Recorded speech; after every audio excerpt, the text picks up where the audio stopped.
I ain't do this in a long time. Oh, brother. What's up, man? Congrats. How does it feel to see your name, to see that, to get this accolade? I mean, I can't even describe it, man. Honestly, it's a feeling like no other.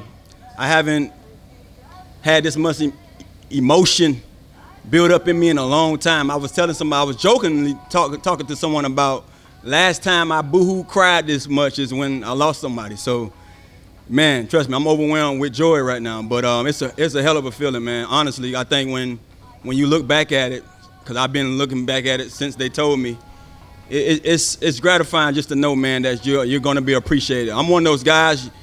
I got enough friends, family, and people who really love me and care about me that gives me all I need when it comes from love, that I don't look for much from folks, but to be remembered in this way from this organization, yeah, I love the feeling. Tana, who told you and what was that conversation like? How'd you find out and what was your kind of immediate reaction? B. Mitch told me, your guy, your buddy. We was actually on set wrapping up our last segment, and B went to rambling about something, and I'm like, and those guys know I'm the worst when it comes to surprising. I hate them, but like I told him, after that surprise, you can surprise me 100 more times with that. I forget about it and we could do it again because I want to get it right. You know, I felt like so much had went through just when he spoke it. I didn't know whether to shed the tears then I was kind of stunned, and then have all my guys come in, and I'm like, I was on the phone with all you guys the last few days and weeks, and no one have ever mentioned it. So, yeah, man, B did a good job. Ryan and them did a good job. Our staff did a great job, man. The command center staff, they just so good at everything they do. But to hold that, keep that away from me that long, man, and I'm asking my brother, he just told me he knew about a month, I think a month or two, he say. So, yeah, B was the guy, and trust me, I told him I'm going to get him back.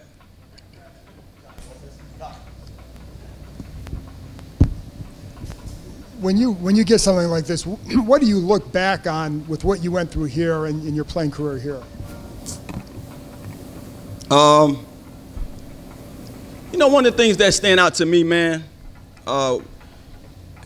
we try to talk about this a lot on air when we, expressing what's going on with the players and some of the days when it's not going to be so good for them individually, and the team has to go out there and just, you have to be a part of the team, find a way to do something that's going to contribute to your team's success. Whether you win or lose, you want to be a part of it. I know it might be odd hearing this from me because I'm a receiver, and it's probably nothing's odd when it come out of my mouth these days. But that's what I think about. I think about the times when it wasn't fun. Think about the times when I was home, ticked off of, damn, why I gotta go have this conference with this coach tomorrow? Because I'm building up words to tell him, like, bro, how can I get involved more? I'm out here, so I know I'm worthy, so what do we got to do offensively to get me involved? That's what comes up. It's just like so many times when it wasn't going well, but the one thing the fans have always told me, they could never remember a moment of it's not going well. So that meant a lot to me that I was able to hide those games where it wasn't successful with me catching-wise or yardage-wise and still be a part of the outcomes, the special outcomes, or whether there was a loss, they still saw 89 go out there later on the line. So that's what I've always took home with me, man. When I rest that night, just knowing that they appreciate everything I did out there, good or bad. By the way, congratulations. Thank you, man. The other part, when did you ever look up at the Ring of Fame and just kind of picture your name up there? Did you ever think about this? Man, if you be on my phone calls that time with my friends and my homeboys and my brothers, man, they mention it so much, and I try not to think about that stuff because it's like sometimes you don't get work, you don't get honored. I've seen plenty of guys that I feel like should be honored in another way that hasn't got honored. So I never make it something as in I should be honored. I just say, hey, if I'm worthy, one day I'll be up there. But numerous of times I watched guys, I looked at names and just like, oh man, I remember that guy. Especially a lot of the guys I haven't played with.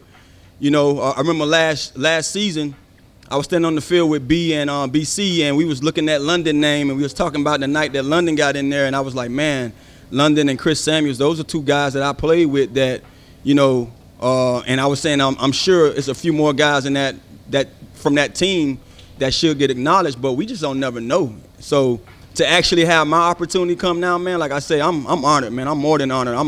I'm at the point right now, like I said before, I'm a loss for words right now, but I'm extremely happy about it because I know, like I said, I put so much into it. I don't walk around with a hat saying how much I put into it or my stats or what I went through. I just left it on the field, and even when it came time to retire, you know, fans get on me to this day like, bro, you didn't get a fair off, you didn't get your fair due send off of coming in and telling people you retired. I say, bro, I remember coming into this game in college through the back door as a walk-on. So to get to where I've got it, you know, professionally, 14 years, 10,000 plus yards, a household name in here, man, I don't have to go out no way. I'm pleased, you know. Hey, Santana, congratulations to you. In a few, I guess, short years, this ownership group has done a lot around here and to honor the legends. So can you just share your thoughts on the ownership group and all that they're doing around here? Well, before they honored me with this, they've been doing a great job. I think from day one, just the things they do in the stadium for the fans to make things easier when it comes to the concessions. Just the whole, if you look at I guess you can say, you know, I'm there a lot because we do a lot of those meet and greets, and I've watched them transform those suites in the area to make it better for people experience. It's about the experience, you know. These people paying this money to come out here and enjoy the game, but they want to tailgate. They want to leave with an experience, and I think the owners has been doing a great job just giving them that experience alone. But then when you talk about them putting more money into the facility here, you talk about them making sure any and everything that hasn't been done. They didn't just buy the team and say, okay, we done, then let's go out there and win. No, they did it from just making the players comfortable, making the fans comfortable, making the experience better, and then getting the right kind of coaches here, you know. That's first and foremost to me. You got to have the right kind of leader in here to lead these men. People think that a lot of times you can get any coach and say, all right, go out there and be a good football team. It's not that easy, and I've played with a lot of them. So I think I look at it from that standpoint, but then now also when you look at Art Monk getting his jersey retired and then them honoring me in this way, man, it's just I can't speak enough about how great of a job they've been doing thus far. Hey, Santana, congratulations. Thank you, Don. Could you talk a little bit about when you look over your career and all the things that you were able to do, and when you look up there and see your name up there in the Ring of Fame, what are some of those memories as far as career-wise that really stands out to you? Man, we'll be here all day if I start talking about that. Honestly, man, I can never forget about Monday night. That was like my introduction into the whole Cowboy-Redskin rivalry back then in 2005 when I first got here. In week 2, who would have expected us to, you know, shock the world like that in week 2 of that season? I fast forward the ups and downs through that year, and then I go to the Christmas Eve game when I walked in that stadium and everybody got those Santana Claus signs up, you know, and I had that 3-touchdown performance against the Giants. And it was crazy because it was like right after, I believe, Emmitt Smith had just spoke of me on ESPN or one of them networks he was on and said I wasn't a Pro Bowler to him. And so you can I'm pretty sure you know how I was feeling about that, being that I grew up watching and loving Emmitt Smith. I'm like, well, wow. Just because I did what I did to the Cowboys, you speak of me in that fashion. But I didn't take it hard. I said at the end of the day, I've always been a guy about action. And I think, you know, I'd rather walk it than talk it anyway. So I let my play speak, and I went out there and had that performance, and I couldn't wait to see Emmitt Smith again, you know what I'm saying? But games like that, and then fast forward to 2006, you know, I remember my childhood, you know, on Sundays watching Mark Brunell, Jimmy Smith, Keenan McCardell in Jacksonville. Jacksonville was like a new team. They was a new franchise in Florida. I grew up in Florida. I'm like, okay, I never really been a Dolphin fan, so I'm going to root for these guys. And watching those guys have the success at the wide receiver position with Mark Brunell, then 2006, Jacksonville comes into our stadium, and me and him have a walk-off in overtime like that against his old team, against my old childhood team. So stuff like that always just, constantly plays in my memories. But I think, too, also my last year stands out more. Wasn't sure how to say bye, you know? And I remember just being happy, man, just knowing that, you know, my trainer used to always tell me, Mel, every time he working on me the night before the game, he like, bro, leave it on the field and I can fix it tomorrow. And that was my approach to football, period. You know, I left everything on the field, so regardless of what I got is out there. You know what I mean? I shouldn't have to come back. I don't regret nothing. Everything that I had in me, I left it. So if you want to see anything else, you got to replay it. You know what I mean? Because that's how I pretty much left the game. You know, I left it on the field. You have a lot of your teammates here today, as far as Fred, who you played with, came up to. What are they saying about this honor for you? And you're not going to live down the tears. Fred, I'm holding them back now. Fred ready for me to get home and shower so we can go out somewhere. Fred talking about let's celebrate with some bourbon and whiskey. That's what he want to do. Nah, they happy, man, and that's one of the things. You know, Fred. I wish London was here because he was just here last week with us.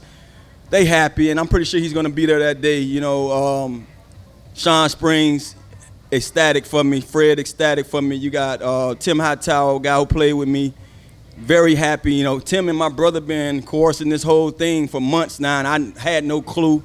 So they just happy for me, man. And like I said before, that's what I can rest with, just knowing that, man, the stuff I did is not going unnoticed.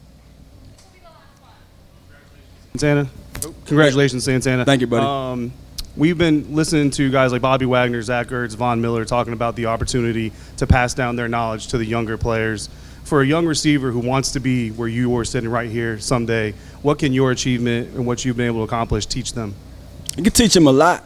If they really want to, you know, take a deep dive and really find out how it all became, they'll go as deep as college and be like, wow, this guy walked on. Wow, this guy went out there and surpassed all those greats and left out of there on top. Wow, this guy was a first-round pick. Wow, this guy hurt his knee his first year. Didn't even play that first season, barely. I played my last 4 games of that season. Wow, overcame that. Next year was a Pro Bowler, All-Pro as a punt returner. You know, there's so much stuff they can look back on and just say. And then, you know, nowadays they don't talk about my size as much as they did back then. And I think me, guys like Steve Smith, guys like Bobby Ingram, we pioneered those little guys to be able to come out there and strut our stuff at a high level on that field. And believe it or not, I remember my draft, they were saying if I was 5'11", I would have been the first receiver taken. So, but then I was able to be 5'9" or 5'10" and go out there and play 14 years as a starter for the majority of those years. You know, so at the end of the day, man, they take a deep dive. They'll be pleased to understand that it wasn't easy, but they also know that kind of a guy like myself paved the way for what they're doing now. Thank you.